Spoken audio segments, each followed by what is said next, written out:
Top quality और consistent performance के लिए सिर्फ सिल्वर पंप नाम याद रखना।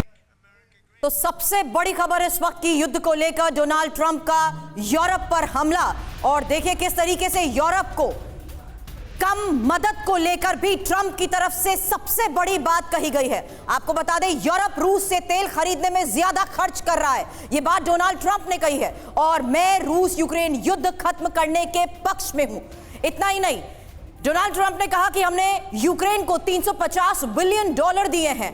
और देखिए किस तरीके से आज ज़ेलेंस्की ने मुझे चिट्ठी लिखी है, और ज़ेलेंस्की की उस चिट्ठी को लेकर ट्रंप की तरफ से सबसे महत्वपूर्ण बात यह कही गई कि ज़ेलेंस्की ने कह दिया है कि वो डील साइन करने के लिए तैयार है।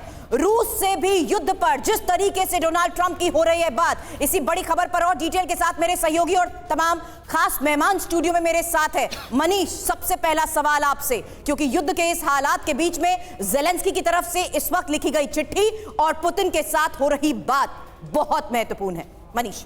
बिल्कुल, देखिए जिस तरीके से प्रेसिडेंट ट्रंप ने बताया, प्रेसिडेंट ट्रंप ने कहा कि राष्ट्रपति ज़ेलेंस्की ने उन्हें चिट्ठी लिखकर कहा है कि वो इस युद्ध को रोकने के लिए डील करने को तैयार है। तो यानी व्हाइट हाउस में जिस तरह की का झगड़ा हुआ था प्रेसिडेंट ट्रंप और ज़ेलेंस्की के बीच, लेकिन उससे ठीक उलट ट्रंप ये कह रहे हैं कि ज़ेलेंस्की ने उन्हें चिट्ठी लिखा है और चिट्ठी लिखकर ये कहा कि वो आकर डील करने को तैयार है। यानी अब कभी भी ज़ेलेंस्की को अमेरिका बुलाकर डील कराई जाएगी। वहीं दूसरी तरफ उन्होंने कहा कि क्या आप लोग चाहते हैं कि रूस और यूक्रेन का युद्ध अगले 5 साल तक चलता रहे, क्योंकि हम सैकड़ों अरब डॉलर हम दे चुके हैं, लेकिन इसका परिणाम कुछ नहीं निकला, बल्कि इसमें लाखों लोग मारे गए हैं। अब समय आ गया है जब रूस यूक्रेन युद्ध को बंद किया जाए। वहीं दूसरी तरफ ट्रंप यूरोप पर हमलावर हुए, यानी यूरोप जिस तरीके से यूक्रेन के मामले में अपना रवैया अख्तियार किए हुए था, उसे लेकर ट्रंप लगातार यूरोप को निशाना पर लाते हुए उन्होंने कहा कि यूरोप यूक्रेन को मदद कम कर रहा है,